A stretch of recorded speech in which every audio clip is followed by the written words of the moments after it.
কত টাকা আমার বাঁচলো অ্যাক্টিভ অ্যালবেস্টার মেরে, সেটাই আজকে আপনাদেরকে দেখাবো ভিডিও বানিয়ে। তো ভিডিওটা পুরোটা দেখেন, তাহলে বুঝতে পারবেন যে আমার কত টাকা বাঁচলো। তো সর্বপ্রথম আমি বলি যে আমি মাল লোড করেছিলাম শালবনি থেকে, মেদিনীপুর শালবনি থেকে লোড করেছিলাম আসাম বরপেটার। তো কত টাকা আমার ভাড়া হয়েছে এবং কি কি খরচা হয়েছে সবকিছু আপনাদেরকে বলবো। একটা 14 চাকা গাড়িতে ক টাকা বাঁচলো, কদিন লাগলো, সবকিছুই বলবো। তো ভিডিওটা যদি ভালো লেগে থাকে তাহলে অবশ্যই পেজটাকে ফলো করে ভিডিওটা শেয়ার করে দিবেন। সর্বপ্রথম আমি বলি যে আমি ডিজেল করেছি লোডিং পয়েন্ট থেকে নিয়ে খালি করে গাড়িটা নিয়ে আবার আসাম বর্ডার খালি গাড়ি নিয়ে আসা অবধি, মানে আসাম বর্ডারে আমি লোড করবো তার জন্য খালি গাড়ি নিয়ে আসলাম। ওখানে অব্দি আমি ডিজেল করেছি 34,000 টাকা ডিজেল। এবার টোল লেগেছে, এখানে অব্দি আমার টোল লেগেছে 6,000 টাকা টোল।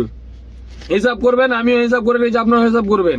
এবার লেবার, শুধু লেবার লেগেছে, লোডিং এ লেগেছে 1800, খালিতে লেগেছে 3000, দিয়ে লেবার দু জায়গার লেবারে লেগেছে 4800 টাকা। কমিশন লেগেছে আপনার 1000 টাকা, যে দালাল লোড দিয়েছে সে কমিশন 1000 টাকা। 5 দিন লেগেছে টিপটাতে আমাকে, লোড থেকে নিয়ে খালি থেকে নিয়ে, মানে একদিন খালি হয়নি তার জন্য 5 দিন লেগেছে।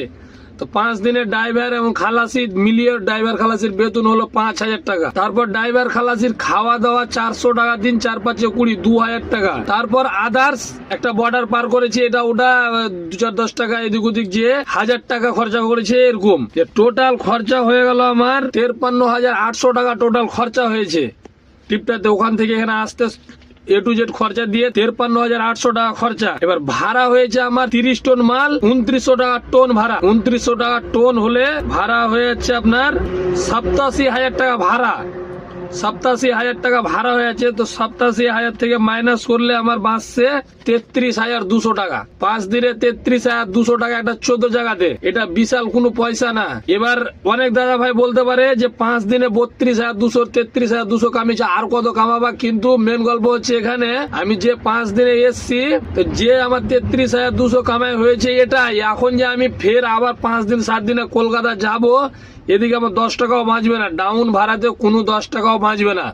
যা বেঁচেছে আসতেই যেটা বাঁচলো এটাই, যাওয়ার সময় কোনো 10 টাকা বাঁচবে না। এটা আমার না 14 টাকা 16 টাকা সব গাড়িরই এরকমই, সে 2-4 হাজার বলা যায় না তো বাঁচবে না। আর এর ভিতরেও এটিপে আমার একটা টায়ার উড়েছে, প্লাস একটা পাত্তি ভেঙেছে, পাত্তিতে আমি 2,000 টাকা খরচা করেছি। তো যা হোক, ওগুলো তো বলা যাবে না, কেন ওগুলো ধরা যাবে না, কেননা ওগুলো সমস্যা হতেই পারে, গাড়ি যখন আসে তো ওগুলো হতেই পারে। তো ওই দুটো আমি ধরেই নি, ওই দুটো না ধরেও আমার 33,200 টাকা বেঁচেছে।